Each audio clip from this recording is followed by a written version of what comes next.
Good afternoon, everyone. Can you all hear me? Splendid. Right. As host of this afternoon's panel, I've been asked to do some housekeeping first. So, number one, can you all turn off your cameras and can you please all mute your microphones? Thank you very much. And then secondly, can I remind you that questions will take place after the presentations. If all goes to plan, we should have a good 15 minutes for questions and discussion. But could you please remember to use the chat function to submit questions to me, and I will then put the questions to the panelists. Okay, so nobody dib in and start shouting at me. Please remember to use the chat function. Splendid. Right, well, good afternoon from a surprisingly sunny Glasgow. Head suddenly glows. Don't become too alarmed. It's simply because I'm sitting in the window admiring the view.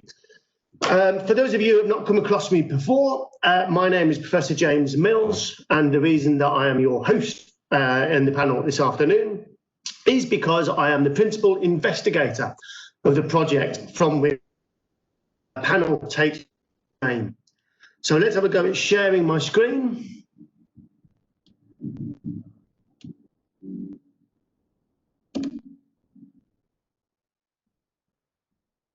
There we go. So I hope you can see the project screen. What I have to do in the next 5 minutes is briefly introduce the project, and then after I've finished speaking, we will have 3 members of the project team presenting their findings. Eva Ward, followed by Yun Huang, followed by Ian Baker. So by way of a brief introduction to the project, the full title is The Asian Cocaine Crisis, Pharmaceuticals, Consumers and Control in South and East Asia between circa 1900 and circa 1945. The project was funded back in 2016 by the Wellcome Trust, who invested £1.2 million in what is now a 6-year project, which is due to complete in 2016.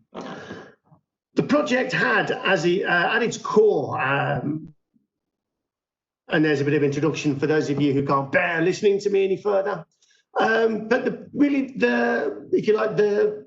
the driving themes or the driving questions which lie at the heart of all the different parts of the project are there for you. So the key question was, what were the causes and consequences of the developing market in Asia for cocaine between 1900 and 1945? And we decided that to answer this, the project would tackle 4 related sets of questions. The first was about consumers who consumed cocaine in South and East Asia in this period, and why did they do so? The second concerned suppliers, who was involved in sourcing, distributing and marketing cocaine in these regions during these decades. The third set of questions, what drove efforts to prevent the consumption of cocaine in Asia, and how successful were the measures taken? And then finally, a set of questions focused on the social and the cultural, driven really by this question: how were ideas about cocaine and its consumers formed among scientists and doctors, among officials and diplomats, and in society and cultures, I suppose, more generally? The approach that we took to answering these questions was to assemble the very best and the brightest on the team to examine various different geographical contexts. I'm the PI, and I've also been leading the research on what was going on in India. I've published 2 previous articles on this in the Journal of Asian Studies back in 2007, and in the Journal of Imperial and Commonwealth History back in 2014, I guess.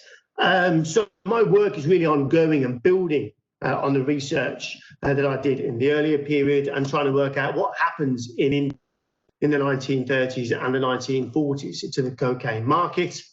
In this, I was ably assisted by Dr. Ved Barua. Ved spent the first 2 years on the project working as a research fellow, and I happily acknowledge his contribution to the whole project because Ved was great. Similarly, Arho Rush van der Hoogte, who I think's tuned in today, so lovely to see Arho, however virtually. Arho was also with us, I think, for the first 2 years of the project. Arho was working on sources of cocaine. Where was the cocaine which arrived in Asia in the early 20th century? Where was it coming from?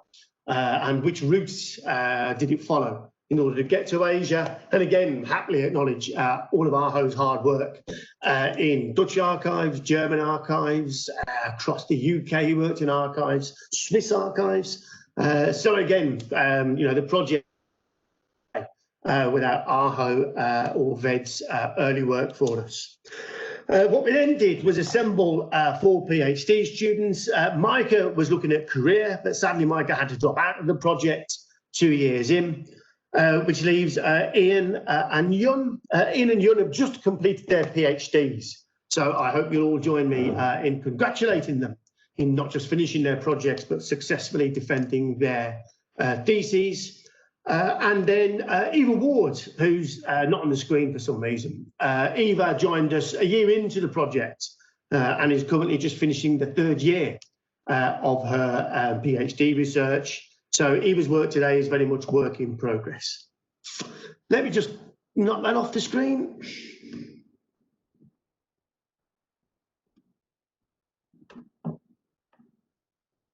There we go. So the happy news is that's enough of my introduction. The good news is that we will be able to now move on to the meat of the panel, which is some of the fruits of the research that we've been doing and some of the questions, some of the answers to the questions that we've come up with so far. The order in which you will meet our presenters today, Eva will do the first presentation, Yun will follow, and then Ian will round us up at the end. They've all been told to strictly stick to 12 minutes. And if they don't stick to 12 minutes, I'll ask Christian to mute them and obliterate them from the system. All right, so Eva, can you zoom in?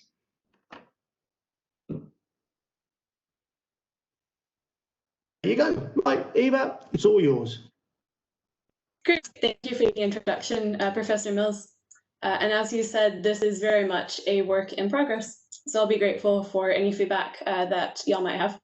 Thank you very much for coming today. And due to some technical difficulties on my end, Kristen is sharing my slides for me. So thank you for that. And so this is essentially a brief overview of my PhD research thus far on the history of cocaine in the Philippines during the United States colonial era there. So to get started, on March 6th, 1905, a bill banning production, importation, and consumption of opium in the Philippines for non-medicinal purposes became law in the form of the Act to Amend the Tariff Laws of the Philippines and for other purposes. The bill's passage and the prohibitionist nature of its provisions essentially highlighted the triumph of anti-narcotics ideology over pragmatism. However, it did grant a 3-year grace period, in theory, allowing opium consumers to wean themselves of the habit before prohibition went into effect.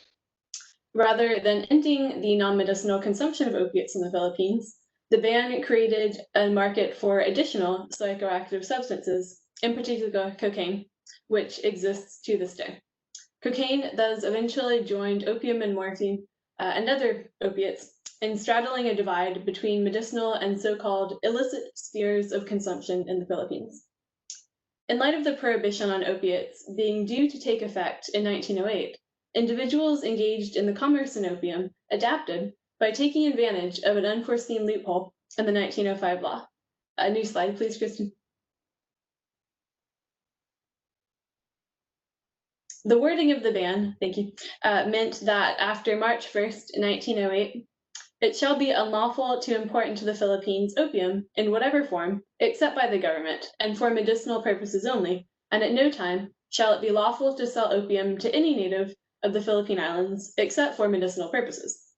However, as the Bureau of Health and the Philippine Commission subsequently realized, the Act to Amend the Tariff Laws of the Philippines said nothing about the importation and consumption of psychoactive substances that were not a derivative of opium, namely cocaine. Opium purveyors clearly realized this before the authorities, as the Bureau of Health reported in 1907 that, quote, certain unscrupulous persons, end quote, had begun to teach systematically the use of cocaine to the opium habitués, and for a long time it appeared as if one bad habit might be supplanted by another one of greater danger. Cocaine use spread to the extent that a chagrined Philippine commission in October 1907 repealed the initial opium law, Act number 1461, and replaced it with Act number 1761. The second act was constructed to avoid any potential additional loopholes, as the law stated that after March 1st, 1908, it would be unlawful for any person to hold or to have in his possession or under his control or subject to his disposition any opium, cocaine, alpha or beta educaine, or any derivative or preparation of such drugs or substances. As in the previous act, practicing physicians were exempt from the law. The market for cocaine and morphine, in addition to opium, is evident in the 1909 prosecution of Louis T. Grant for illegal importation of drugs into the Philippines. Grant was a U.S. citizen and resident of the Philippines. He was charged and convicted of feloniously importing into the Philippine Islands from Hong Kong in 1908 210 kilograms of prepared opium and 11 kilograms of cocaine, which was erroneously described as a deviate of opium by the court. The total worth of these substances was noted to be equal to and the equivalent of 102,000 pesetas in Philippine currency, or approximately 51,250 in 1909, which would be equivalent to around $800,000 today. Interestingly, the media later reported that the drugs would probably never have been found, but for the Chinese for whom it was smuggled, having tipped the revenue officers when they failed to secure the drug for less than what those who ran it for them had paid for it. The Chinese, in effect, had double-crossed the smugglers, thinking to blackmail them into giving up the smuggled opium for less than what it cost. The court stated that the legitimate price of opium in Manila at this time was from 50 to 60 pesos per kilo. That is when opium was imported for pharmaceutical medicinal purposes. But opium sold on the black market was worth from 2 to 400 pesos per kilo. The court did not attempt to give a price for the sale of cocaine, but the case nonetheless demonstrates the existence of a market for the substance in the Philippines as early as the end of the first decade of the 20th century. Grant was initially sentenced to fines and years imprisonment by the trial court, and upon appeal, sentenced to 2 years imprisonment instead.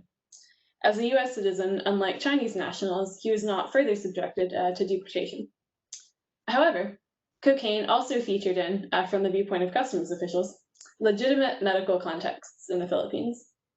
Despite the controversies over the medicinal use of the drug as far back as the 1880s, in the first 2 decades of the 20th century in the Philippines, cocaine was still being used for medical purposes as a local anesthetic during surgery. The 1916 report of the Philippines Bureau of Health noted that, of the major operations performed, hydrocele was by far the most common. The disease is accompanied more or less often by herpes around the scrotum and thighs. Some of the cases were operated under general anesthesia, but others were operated under urea-quinine anesthesia, which was found to be superior in many ways to cocaine anesthesia. As the drug can be injected in greater quantity, the danger of heart failure is less, and the anesthesia, though not so quick, is more lasting than the cocaine anesthesia. As the Bureau of Health report implied, there were a number of drawbacks to the medical administration of cocaine for anesthetic purposes.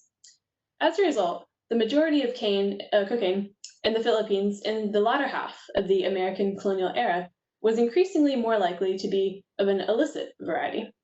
In 1916, Ng was charged with felonious possession of 40 centigrams of cocaine. The case notes described him as a Chinese boy, 17 years of age. At the time of his arrest, he was employed in a tienda, or small shop, located on Calle Nueva in Manila, which belonged to his father, his uncle, and his brother. Ng acquired the cocaine from an American saloon employee, Samuel Stokes, who was acting as a spy on behalf of the authorities and investigating drug trafficking rings in Manila. Stokes asked Ng to deliver the package containing cocaine to an undercover police officer, Henry Ruslin. The court ruled that there is no proof that Ngong had any knowledge of what the package contained, and therefore there is no proof he intended to violate the opium law. In 1924, a Filipino defendant, Dr. Dominador Gomez, was controversially acquitted of illegal possession and distribution of opium, morphine, and cocaine on similar grounds of lack of intent. As these cases indicate, there were a number of advantages to cocaine from a distributor's perspective, being easy to transport and potent enough to sell in small quantities. However, judicial proceedings and reports from customs officials indicate that seizures of cocaine were rarely made in isolation. And next slide again, please. Thank you. In February 1934, the New York Times reported that the steamer President Wilson had docked in Manila from New York City. En route from Manila to San Francisco, it was subsequently discovered that several packages containing about $10,000 worth of cocaine, which would be about $194,000 today, were hidden in 2 life jackets on board the ship.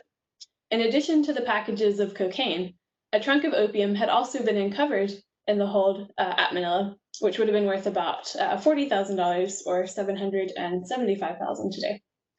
So clearly very lucrative market even at the time. Despite the ban on opium and its derivatives inspiring the growth of a market for cocaine, cocaine did not replace opiates as the primary illicit type of substance found in the Philippines during the American colonial era. Instead, consumption of modern pharmaceuticals like cocaine coexisted alongside older cultural practices of opium smoking. Moreover, cocaine was never entirely relegated to the recreational sphere, but was still utilized to a lesser extent for medical purposes, creating an uneasy and at times unclear divide between medicinal and so-called illicit contexts of distribution and consumption, the effects of which can still be felt in contemporary drug policies in the Philippines. Thank you.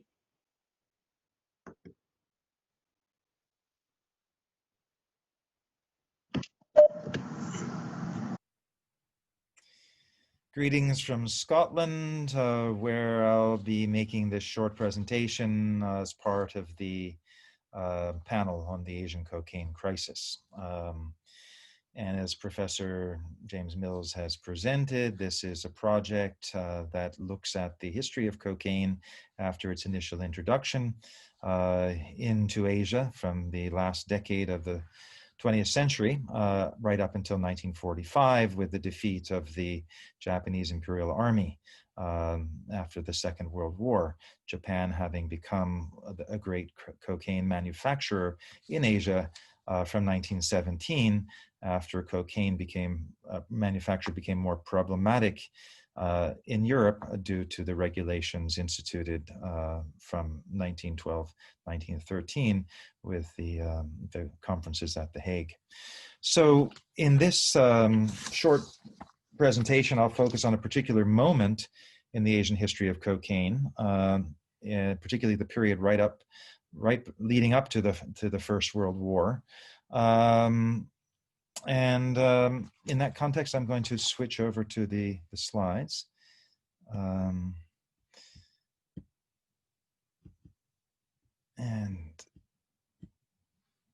yeah, so as I mentioned, Rangoon Vice, cocaine in British colonial Burma.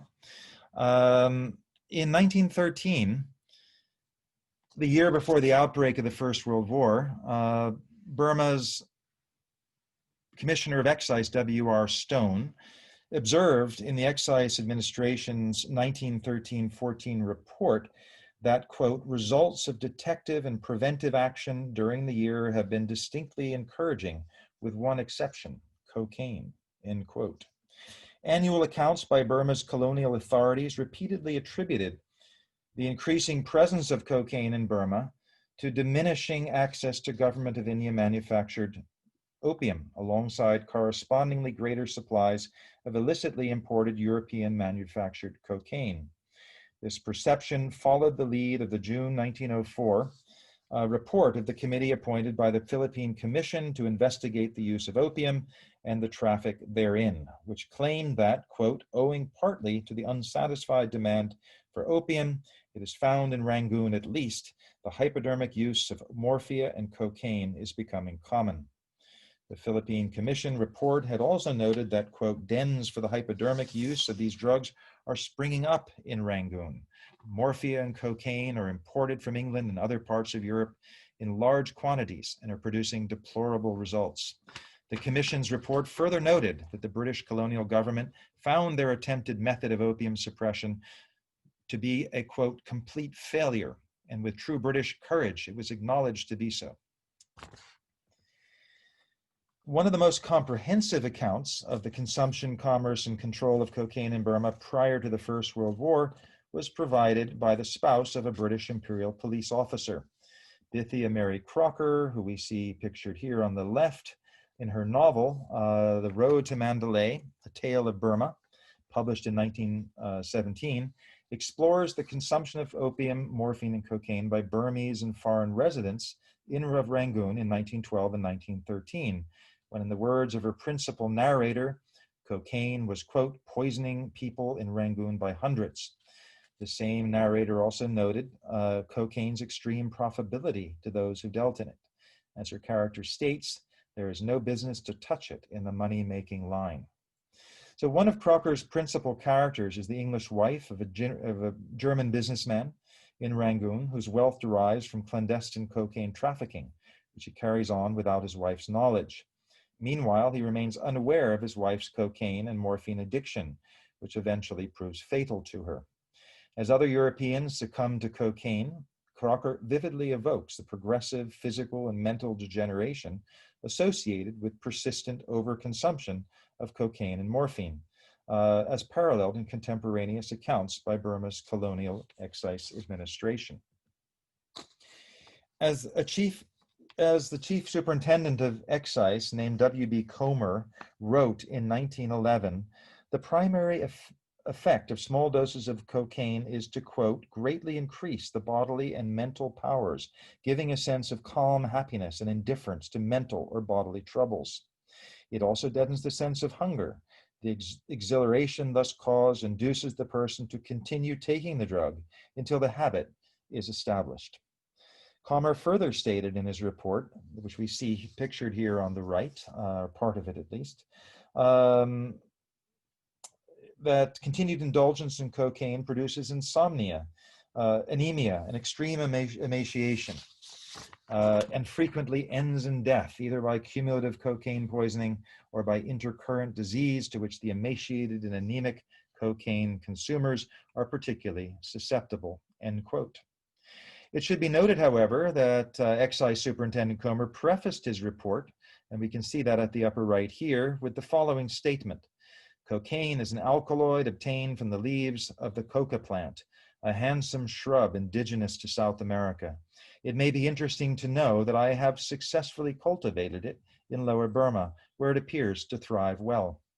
It may therefore be assumed that, like many other articles, coca, if taken in moderation, is possibly beneficial, and harmful only if taken in excess.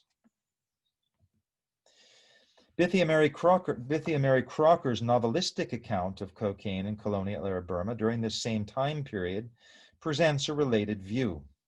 In a chapter entitled The Cocaine Den, she describes a well-appointed opium salon with, quote, rows of neat bunks, lacquered pillows, and small trays containing the opium lamp, the pipe, and other necessaries, and a clientele that included quite a number of Europeans of a respectable, well-to-do class, some of whom had merely dropped in for a pipe of chandu or prepared opium. Crocker contrasts the beetle-scented opium den with a, quote, evil-smelling cocaine den deeper within Rangoon's Chinese Quarter, where she describes Chinese, Burmese, and Indians sunken in the various stages of an ecstatic slumber. Her characterization of morphine and cocaine's syncretic effects. Echoing annual excise reports, Crocker describes how cocaine was customarily mixed with morphine. A man armed with a syringe was busily engaged in mixing the cocaine with morphia, Crocker writes. When the concoction had been prepared, one of the customers turned up his sleeve to discover, if he could, a spot in which to insert the needle, but there was not a place, even the size of a pin's head, so he rolled up his lungi, his sarong, and searched for a site on his thigh. Then the needle was produced, its contents were pumped in, and the man made room for the next victim. This performance held a sort of hideous fascination. The crowd appeared to be only alive to the enjoyment awaiting them. Crocker explains that once the mixture of cocaine and morphine, quote, gets a fast hold of a man or woman, he or she is doomed, end quote. Her narrator continues, the poor thieve to get a few annas to spend in the dens, while the rich and educated buy it by stealth and absorb it at home in secret. All they want in the whole world is more and more and more cocaine. Crocker elaborates that, quote, the effect on some is to clear and stimulate the brain, and for a short time they seem superhuman. But soon this marvelous illumination that has flared up dies down like a fire of straw and leaves them nothing but the cold ashes. As another one of her principal characters reflects, a cocaine case is hopeless. Opium you might tackle. The other is beyond the power of man or woman. Crocker's vivid account of compulsive morphine and cocaine consumption reflects contemporaneous reports by Burma's excise department. One such report for the administrative year ending 31st of March 1910, for example, referred to an, quote, alarming increase in the use of cocaine and similar preparations, with a familiar trope that it leads to physical and moral deterioration. The Excise Administration report for the following year, in 1911, stated unequivocally that a principal feature in the report is the spread of the cocaine habit across diverse ethnic groups in Burma. Similar reports before the First World War claimed, as did Crocker's narrative, that illicit trade in cocaine in British Burma was at that time primarily being conducted by Indians and Chinese in ways that evaded both detection and law enforcement, and customarily supplied in the context of opium dens. Crocker's informed work of fiction, as well as excise reports, thus reflect pervasive colonial anxieties regarding the British administration's inability to control the consumption and cosmopolitan trade of cocaine in Burma during the first decades of the 20th century, as well as racial anxieties of a, quote, secret subterranean realm that lured English men and women into a shadow world of drugs and carnal fantasy. While Crocker's novel is undoubtedly based on personal experience, she was married to a colonial police officer, not unlike Patrick Ormond Fitzgerald, a, quote, genial native of County Cork, who is one of the book's central characters. Fictional accounts, however well informed, are necessarily suspect as autonomous historical evidence. As Gordon Kelly warns in Literature and the Historian, inferences from such works cannot necessarily be generalized to society as a whole and to a wide range of behavior. He asserts that such assumptions must be severely qualified, if not abandoned completely, as they only pertain to the, quote, simplest model of culture and have little predictive or explanatory power for specific societies past or present. Nonetheless, Crocker's straightforward tale makes no claim to be a qualitatively superior kind of cultural evidence. And as Jennifer Jensen Wallish observes, creative writers are especially adept at capturing the complexity of a past moment, and they draw on the aesthetic power of literary language and on literary devices such as metaphor and irony to powerfully portray particular historical moments. Read in this light, Crocker's The Road to Mandalay provides a vivid portrait of the culture of cocaine in colonial Rangoon at the cusp of the First World War. My recently completed dissertation on cocaine in British colonial Burma reviews further first-hand accounts of cocaine consumption in the British Crown colony of Burma by writers ranging from adventurous colonial police officers that we see pictured here, for example, on the left, in the case of Herbert Robinson, to one of Burma's most esteemed authors, Shwe Udong, pictured on the right, who recounts his use of cocaine in 1930s Rangoon in the context of his Buddhist commitment to investigating consciousness and, quote, becoming experienced in all things. Given the limitations of time, I'll stop here and simply note that Crocker's 1917 novel, describing what amounts to a renegade pharmaceutical in colonial-era Burma, and as well as throughout Asia, is echoed in German author Thomas Mann's extended exploration of illness, intoxication, and pharmaceutical medicine in his renowned novel, The Magic Mountain, which takes place during the same time period at a sanatorium in the Alps. As one of Mann's principal characters states in regard to psychoactive pharmaceutical medicines, not in cocaine, not in opium, not in vice as such does the viciousness lie. It probably happens seldom enough that these sound, simple gifts of life have real justice done. We need not see in vice any affront to life. It may just as well be regarded as homage to it. So Thomas Mann's comments from 100 years ago and the current findings of the Asian cocaine crisis research project all point to a deeper consideration of pharmaceutical medicines and the shifting boundaries between consumption, commerce, and control. So just want to stop there and thank you all for your time and what has certainly been for me, and I think all of us involved in this project, an absolutely fascinating account of a so-called renegade pharmaceutical. Thank you very much.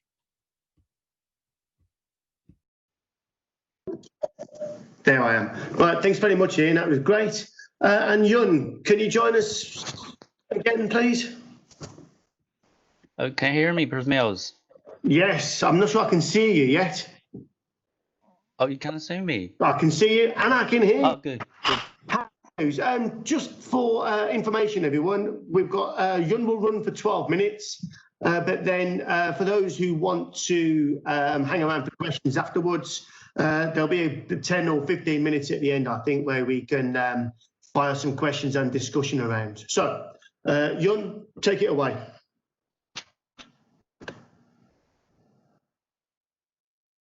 I'm sharing the PowerPoint. Can you see my PowerPoint? Yeah, you Oh, we can see you and we can hear you. Good, good, excellent.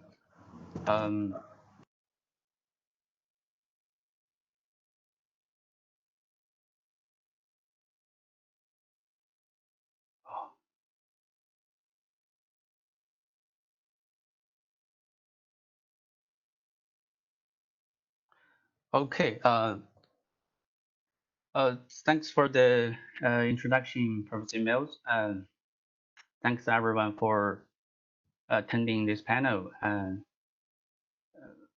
My PhD research explores the history of refined drugs and in China from around 1870s to 1940s. To clarify a little bit about this topic, refined drugs here refers to psychoactive substances which were processed and manufactured from raw materials, including poppy and coca leaves. Although refined drugs included a wide range of substances, my thesis focuses on the history of three substances: morphine, cocaine, and heroin, and traces the introduction of these pharmaceuticals into China, their use, and the regulation of several Chinese governments, including the late Qing government, Beiyang government, and the Nanjing nationalist governments.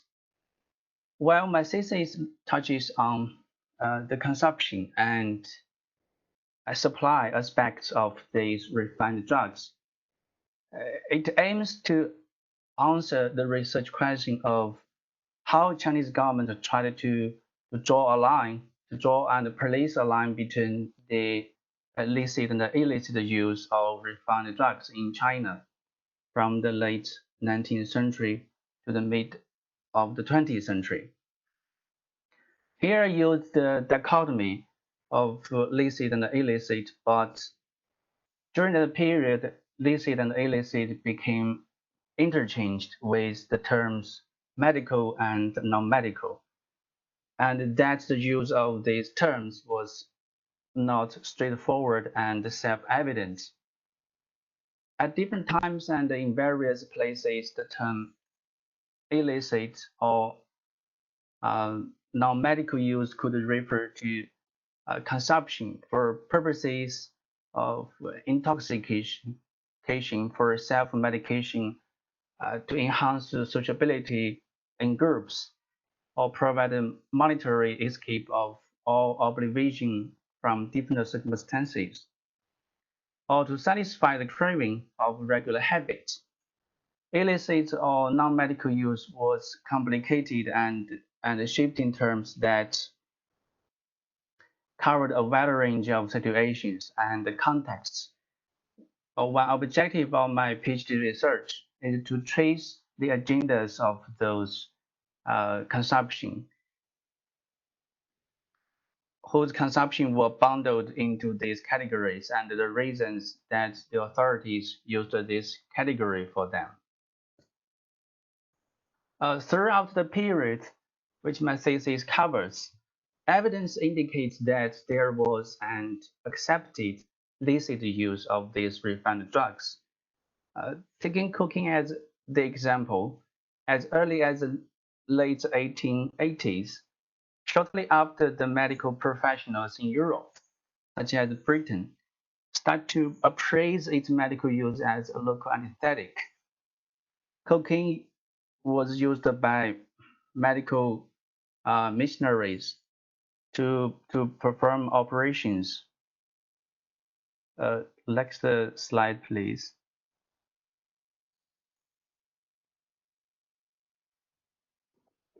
You shared the slide, Yoon, so you should be able to advance it.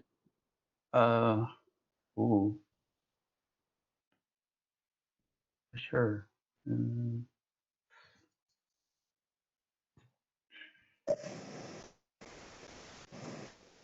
Oh, sorry about this.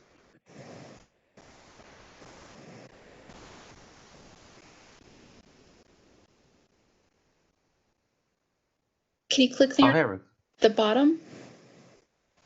Oh, here we go. Oh, thank you. As this slide shows, this medical use lasted until at least the 1940s. During the Second Sino-Japanese War, it was used by Chinese physicians to prepare solution for eye surgery and nasal drops.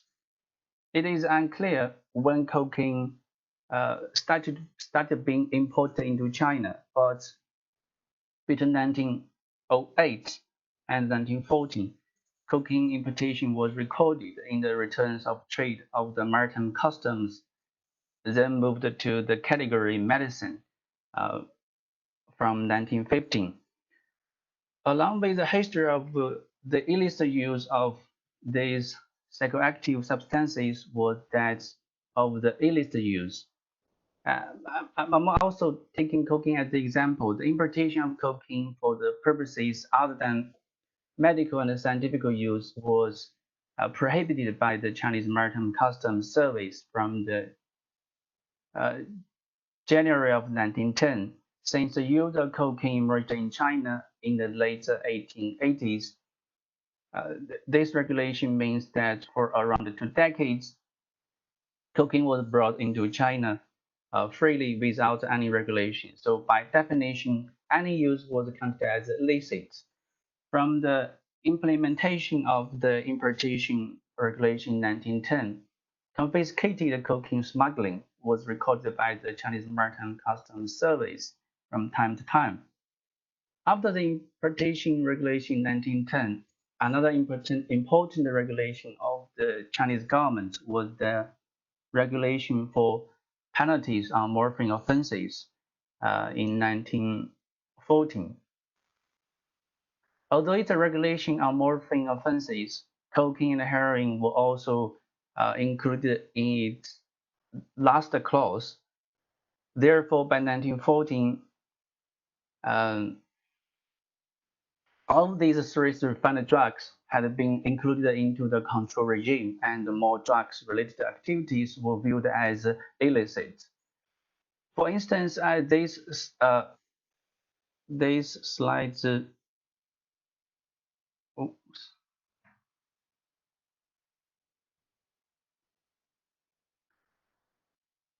These slides.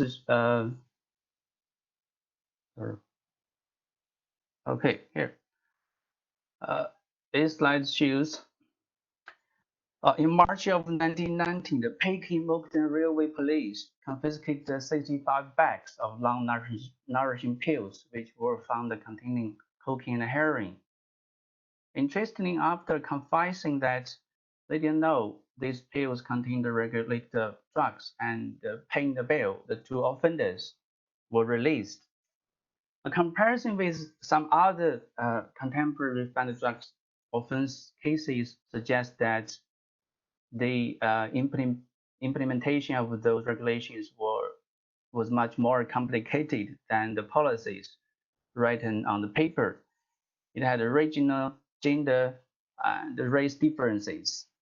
The endeavor of several Chinese governments to draw and police a line between illicit and illicit use of refined drugs continued throughout the next several decades. After an experimental bureau established by the Beiyang government in Shanghai in the 1920s, which just operated for 2.5 years, the Nanjing nationalist government successfully established a National Narcotic Bureau in 1934, and it operated until the end of the 1940s, when the nationalists lost power to the communists.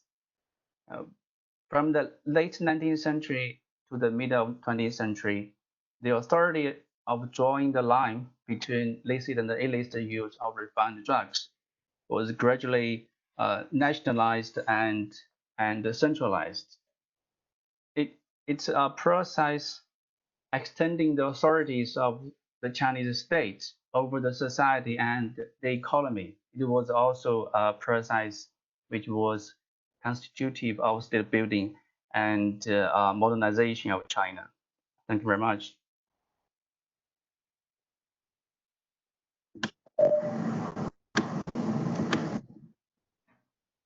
Right, thank you, Yun. I'm having a look at the chat for questions coming in, so please make sure in questions, which I believe I'm then supposed to read out to the participants. Ian, Eva, and Yun, I guess it would be a nice idea if we can see you all. So can you put your video on, if possible?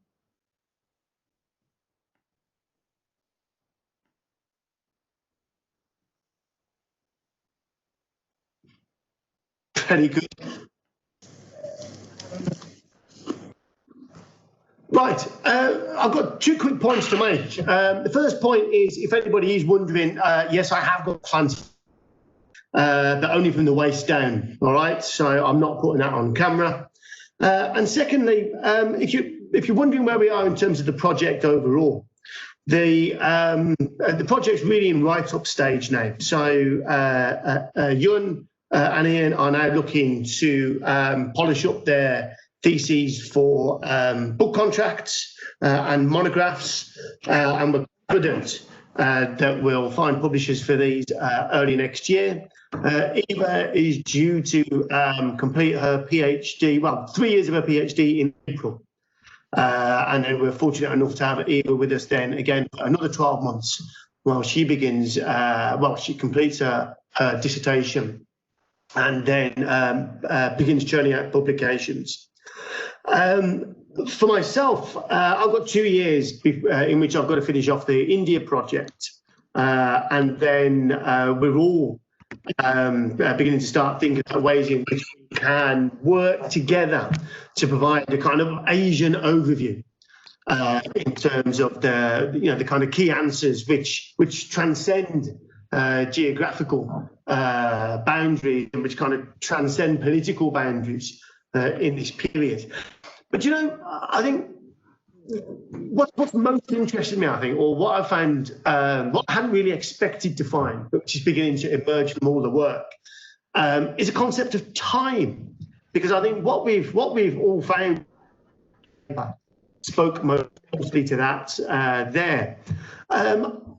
Is the extent to which cocaine, by looking at cocaine in China and in Myanmar, in the Philippines and India, what we've done is we've found ourselves in a world where medication and intoxication seems to be speeding up across Asia.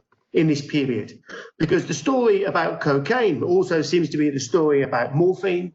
It's a story about heroin. It's a story about distilled spirits finding a market across Asia. It's just cigarettes across Asia. And to my mind, I've begun thinking that this is about time, because this is about speeding up the experience of either medication, and of course, many of these substances are also designed for medicinal purposes, for purposes of medication. And it's also speeding up intoxication. Smoking cannabis over the course of an evening, or smoking opium over the course of an evening, is often a slow process of intoxication or medication. Smoking a cigarette is a very quick experience. Snorting cocaine or chewing or injecting cocaine seems to be a faster experience of medication and intoxication. And as I say, I think this is something that is common to what we've observed in India and China and the Philippines and Myanmar. So on any ideas others have this, but I thought I'd just give you that to give you a sense of where we're going with trying to look above and across political and national boundaries. Anyway, the good news is we've got some questions coming in. So let's do these just in order that they come. Yun, you've got a question from Dominic. So Yun, how widespread was the consumption of cocaine in China? And secondly, were there efforts by missionaries and private organisations to prevent it? To speak. I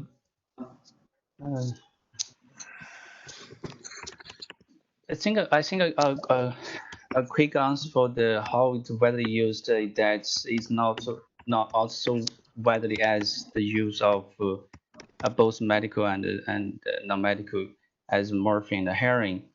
And the sources I have collected about the consumption of, for example, the medical use focusing the port treaty ports and the big cities. Yeah, you're right. So the first group of agents for the use was medical missionaries. They introduced the cocaine for their medical mission. But after that, shortly after that, actually, there was the agents of Western pharmaceuticals. They were another important agents in the process. When the non-medical use emerged, so there was, as we know, there was the smuggling, etc. Then the consumption was broadened. Thank you. Thank you. Right, let's have a look. Luke has got a question for us. And again, anybody can take this, but Ian, you might want to take a little lead on this if you can hear us.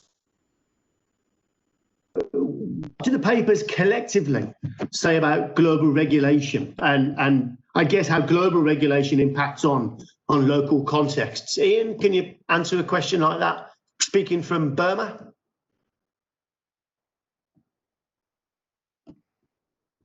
You might need to unmute yourself if you're trying to answer. Am I there now? Yes, we can. Okay, good. For some reason, my video doesn't want to work, but even though it shows that it's on. But anyway, yeah, as far as regulation, I mean, I think regulation, from my point of view, it sort of also addresses what I see also as the last question here. So I may want to try to answer those two together, and that is an additional question on them, which is in the long view, what differences do you see by comparing the cocaine history with that of, I'm sorry, the earlier one than that, about the history of Asia told through opioids, but based on our collective research, why, when is cocaine important, and how? And so I would tie that in with the earlier question of regulation. So from my research, and I think from our collective research, we sort of tend to see that cocaine reached Asia, India in particular, in the last decade of the 19th century, although coca as a plant had been grown from 1875 in Java by the Dutch. although they had only been able to process it into a very crude cocaine, which had to be processed fully into cocaine in Europe, both in Germany and in Holland originally. So what we see in that last decade of the 19th century is suddenly a new product that's coming into Asian markets. From my research more locally in Myanmar, it was coming initially from India, and originally from Europe, and then of course via India into Rangoon. And regulation essentially, as far as the case in Myanmar is concerned, began as a result of the legislation that followed the visit of the delegation from the Philippine Commission looking into the extent of opium smoking in Asia. And what they found was that not only opium smoking, but this dual injection of cocaine together with morphine appeared to be very, very problematic. And that brought it to the attention of colonial authorities in Burma, who then the very next year began to regulate it. And then, as we saw, it's a continuing process ever after that. But I think that's really when the deleterious effects were noticed. Also, certainly in the case of Burma, far more illicit off-label cocaine use than there was anything that was being used for so-called legitimate medical or scientific purposes, either in dental practice or in surgery. So I think the regulation really began, from what I can see in all of our cases, as a result of a kind of renegade pharmaceutical that suddenly sort of crossed the boundary from a so-called legitimate medicine to something with rather compelling recreational use. Lovely. Yep. Thanks very much, Ian. Eva, there's a question there for you. Have you come across observers in the US mainland commenting on cocaine in the Philippines? Not cocaine as much, predominantly morphine actually, in regards to pharmaceutical use. I'm sorry. Can everyone hear me all right? Yes, so morphine seems to be the primary pharmaceutical that's up for discussion, particularly at League of Nations meetings. Elizabeth Wright mentions pharmaceutical abuse in the context of morphine immediately after World War I in the Philippines, and uses that as a pretty significant factor in advocating for better supply control in order to prevent more of morphine being smuggled into the Philippines. So you tend to hear cocaine as sort of a secondary issue in regards to illicit use in the Philippines, at least according to international and American observers. That's great. And I might just have a go at answering Richard's questions there about the opioid historiography and cocaine in Asia. It's a great question, Richard, because it's very much at the heart of the project. And I think the answer is that there's the real significance is that the appearance of cocaine across Asia is very much despite government rather than because of it. You know, of course, the whole discussion about opium, to a lesser extent about cannabis in India and China, is really about the ways in which the Western colonial administrations monopolized these psychoactive medicines and then sought to drive markets for them in Asian populations. The opium wars and the India-China trade being the story that dominates the historiography. What's really interesting with cocaine is that in both India and China, the governments tried to prohibit cannabis consumption for anything but medical and scientific purposes very early. The government of India, the British, are trying to impose regulations as early as 1900, and some of the Chinese districts are trying to impose regulations by 1908, 1909, and yet the market keeps growing. So I think the real significance is that here is a market for psychoactive medicines that grows despite Western empires rather than because of it. And of course, it's a very different substance. Opium and cannabis are substances that have been consumed in Asia for hundreds, if not thousands of years. Cocaine is a modern pharmaceutical, which is entirely alien to Asia. So the big question, of course, is how does it get there? So I think overall, what we're finding across all of the projects, the answer to that question is, of course, it's not Western empires, and this isn't about colonialism. This is capitalism. You know, this is the pharmaceutical companies of the West trying to find markets and grow markets for their most modern of products at the end of the 19th and the early 20th century. So if we want to understand the growth of markets for psychoactive medicines and for modern pharmaceuticals in the early 20th century, the story may not be about colonialism at all. It's about capitalism. Does anybody else want to add anything there? Ian, Eva, Yun? Sure. I would agree with that in the sense that it's less about colonialism as far as the market's concerned, given that all the colonial authorities during the American era are actively trying to stamp out any type of a market for illicit consumption. And it's very much capitalism that's driving the growth of that. Great. Right, guys, I think everybody's had enough of us. So, Christine, are you happy for us to sign off? Greg? For sure.